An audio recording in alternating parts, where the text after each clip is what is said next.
Akashvani Kolkata 23 news Bangla চ্যানেলের আজকের তাজা খবর। আজকের প্রধান শিরোনাম। কুমার স্কুল প্রাণ বাঁচাতে বাড়ি বাড়ি ছাত্র ভিক্ষা শিক্ষকদের। দু একদিনের মধ্যে সিবিআই এবার যা করতে চলেছে, রাতের ঘুম উঠল আরজি করে সন্দীপের। তৃণমূল থেকে লড়াইয়ের ডাক ও মৌনের নিশানায় কল্যাণ, প্রশ্ন দলের স্বচ্ছতা নিয়েও। জামা মসজিদ ইস্যুতে নিম্ন আদালতের হস্তক্ষেপের প্রয়োজন নেই, নির্দেশ সুপ্রিম কোর্টের। নিলামে 18 কোটি দিয়ে বিক্রি হয়েও খুশি নয় যুজুবেন্দ্র চাহাল, প্রকাশ্যে সাংসারিক কোলাহল। সবজির আগুন দাম, পড়ুয়ারা ভালো খাবার দিতে স্কুলে আলু চাষ শিক্ষকদের। শহর কলকাতায় 300 ফ্ল্যাট দেবে সরকার, কারা পাবেন? নববর্ষের আগেই বড় ঘোষণা ফেরহাদের। শরীরে একাধিক আঘাত, কলকাতা পুলিশের সাব ইন্সপেক্টরের ভয়ঙ্কর মৃত্যু, কি করেছেন? মন্ত্রী চন্দ্রনাথ সিনহার অফিস দখলের চেষ্টার অভিযোগ, কাঠগড়ায় অনুব্রত অনুগামীরা। বিস্তারিত। বাড়ির দরজায় হাজির সরকারি স্কুলের শিক্ষক শিক্ষিকা, অভিভাবকদের ডেকে বোঝাচ্ছেন সন্তানকে স্কুলে ভর্তি করান, ভরসা জুগিয়ে বলছেন এখন পড়াশোনা ঠিক মতো হচ্ছে না, আপনারা স্কুলে পাঠান। স্কুলে ক্লাস না নিয়ে এভাবে বাড়িতে একজন শিক্ষককে বাড়ি বাড়ি ঘুরতে হচ্ছে, কার্যত নজিরবিহীন দৃশ্য বর্ধমানের কাটোয়ায়। নতুন শিক্ষাবর্ষে স্কুলে নতুন পড়ুয়াদের দেখা নেই, নতুন করে ভর্তি হওয়ার সংখ্যা খুবই কম। প্রাথমিক বা প্রথম শ্রেণীতে নতুন পড়ুয়াদের ভর্তির সংখ্যা তলানিতে ঠেকেছে, তাই বাধ্য হয়ে স্কুল থেকে বেরিয়ে গ্রামবাসীদের দুয়ারে দুয়ারে পৌঁছে যাচ্ছেন শিক্ষক শিক্ষিকারা। জোর কদমে চলছে অভিভাবকদের বোঝানোর কাজ, সেই সঙ্গে বোঝানো হচ্ছে সরকারি স্কুলে ভর্তি হলে কি কি সুযোগ সুবিধা পাওয়া যাবে। ইউনিফর্ম থেকে বই সবটাই দেওয়া হবে বিনামূল্যে, সেটাও বোঝাচ্ছেন শিক্ষকরাই। কাটোয়া 1 নম্বর ব্লকের হরিপুর মাঝিপাড়া অবৈতনিক প্রাথমিক বিদ্যালয়ের শিক্ষকদের এভাবেই দেখা গেল গ্রামের রাস্তাতে। বর্তমানে স্কুলটিতে 4র্থ শ্রেণী পর্যন্ত সব মিলিয়ে পড়ুয়ার সংখ্যা 31।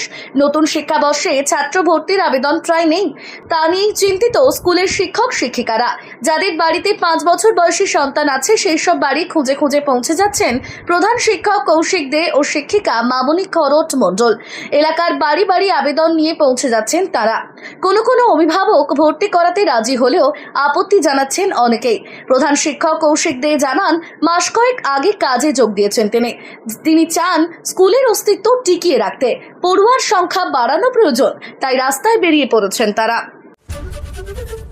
আরজিকর চিকিৎসক ধর্ষণ খুনের ঘটনার পর থেকেই শিরোনামে রয়েছেন প্রাক্তন অধ্যক্ষ সন্দীপ ঘোষ। ইতিমধ্যে এই মামলায় গ্রেফতার হয়েছেন তিনি। একই সঙ্গে আরজিকরের আর্থিক দুর্নীতি মামলাতেও তাকে গ্রেফতার করেছে সিবিআই। এবার এই সন্দীপকে নিয়ে সামনে আসছে বড় খবর।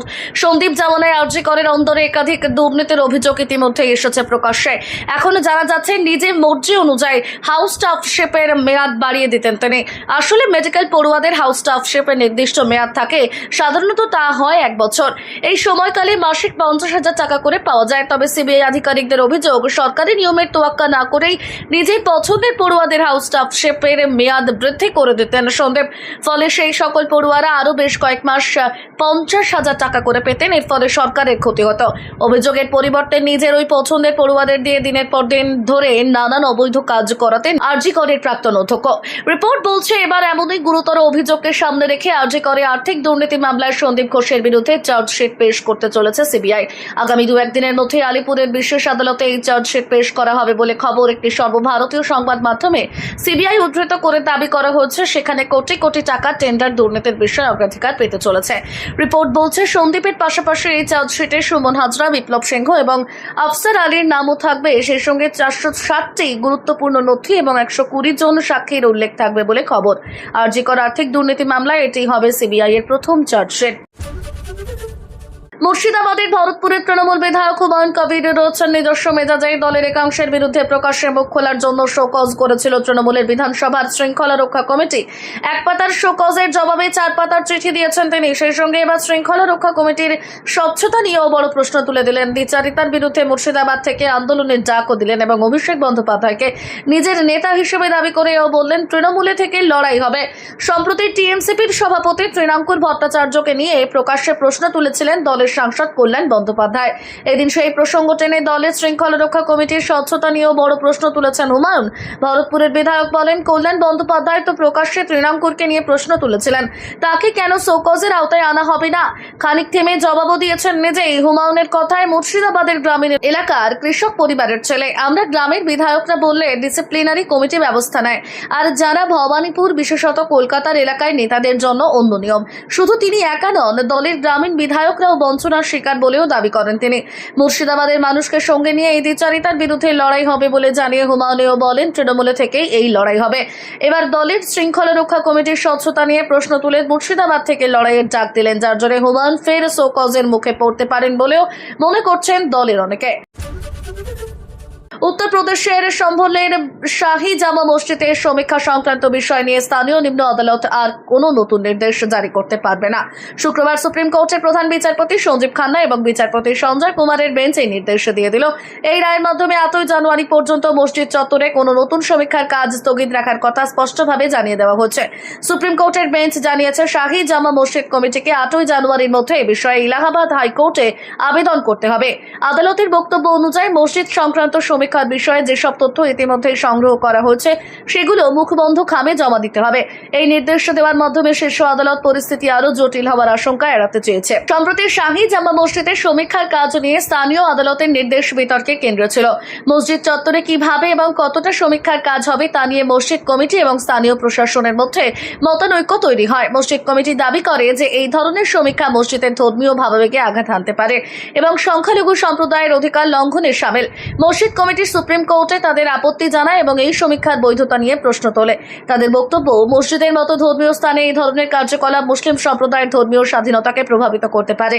মসজিদ কমিটি আরও জানায়, এই বিষয়টি এলাহাবাদ হাইকোর্টে তোলার জন্য তারা প্রস্তুত। হাইকোর্টে বিষয়টি বিস্তারিতভাবে উপস্থাপন করার জন্য তারা প্রয়োজনীয় নথি ও প্রমাণ সংগ্রহ করছে।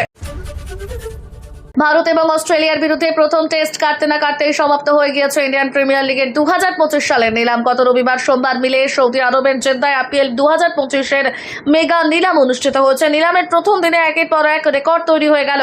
ভারতীয় তারকা খেলোয়াড়দের মধ্যে ঋষভ পন্ত, শ্রেয়াস আইয়ার এবং ভেঙ্কটেশ আইয়ার নিলামে তোলপাড় সৃষ্টি করেছেন। এবারের নিলামে মঞ্চে 27 কোটি টাকায় লখনৌ সুপার জায়ান্টস দলে বিক্রি হয়েছেন ঋষভ পন্ত। দ্বিতীয় সর্বাধিক টাকা পেয়েছেন শ্রেয়াস আইয়ার এবং 26.75 কোটি টাকায় তিনি এবার পাঞ্জাব দলের হয়ে খেলবেন।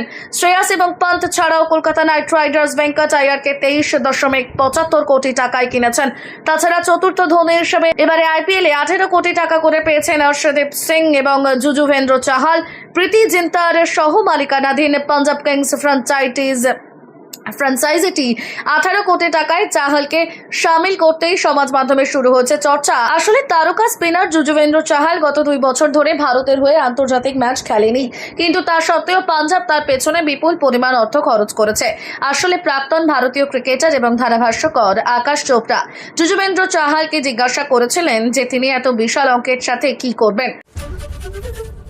মিড ডে মিলের জন্য মাত্র 74 পয়সা বরাদ্দ বাড়িয়েছে কেন্দ্র, আর অন্যদিকে এখন বাজারে মূল্য বৃদ্ধি। সামান্য আলু বা পেঁয়াজ কিনতে গেলেই মাথায় হাত পড়ছে আম জনতার। এই পরিস্থিতিতে যাতে পড়ুয়াদের মিড ডে মিলে ভালো খাবার খাওয়ানো যায়, সেজন্যই নজিরবিহীন উদ্যোগ নিল স্কুল শিক্ষকেরা। এবার স্কুলের জমিতেই আলু বীজ পুঁতে চাষ করতে শুরু করলো শিক্ষক শিক্ষিকারা। এমনই ঘটনা ঘটেছে হুগলির গোঘাট হাই স্কুলে। এই প্রসঙ্গে স্কুলের শিক্ষকরা জানিয়েছেন, মিড ডে মিলের যা বরাদ্দ তাতে পড়ুয়াদের ভালো খাবার দেওয়া যায় না, আর আলুর দাম এখন লাগাম ছাড়া। সেজন্য আমরা চাষের কাজে হাত লাগিয়েছি যাতে পড়ুয়াদের মিড ডে মিলে ভালো খাবার দেওয়া যেতে পারে। অন্যদিকে ক্লাস নষ্ট না করে স্যারদের আনাজ ফলাতে মাঠে নামাকে অবাক চোখেই দেখছে স্কুলের পড়ুয়ারা। এক কথায় শিক্ষকদের এই উদ্যোগকে সাধুবাদ জানিয়েছেন স্কুলের অভিভাবকদের একাংশ। উল্লেখ্য, ডিসেম্বর মাস থেকেই 74 পয়সা বরাদ্দ বেড়েছে, 6 টাকা 19 পয়সা হয়েছে। উচ্চ প্রাথমিকে 1 টাকা 12 পয়সা বাড়িয়ে করা হয়েছে, 9 টাকা 29 পয়সা, মাত্র 74 পয়সা বেড়েছে বরাদ্দ। আর তাতেই ক্ষুব্ধ হয়েছে শিক্ষক মহল। তাই এবার পড়ুয়াদের কথা চিন্তা করে স্কুলের জমিতে আলু, শাক, ফুলকপি, বাঁধাকপির চাষ শুরু করে দিলেন শিক্ষক শিক্ষিকারাই। পশ্চিমবঙ্গের উন্নয়নের দিকে বিশেষ নজর থাকে মুখ্যমন্ত্রী মমতা বন্দ্যোপাধ্যায়ের। তার আমলে বহু জনপ্রিয় স্থানের সৌন্দর্যায়ন হয়েছে।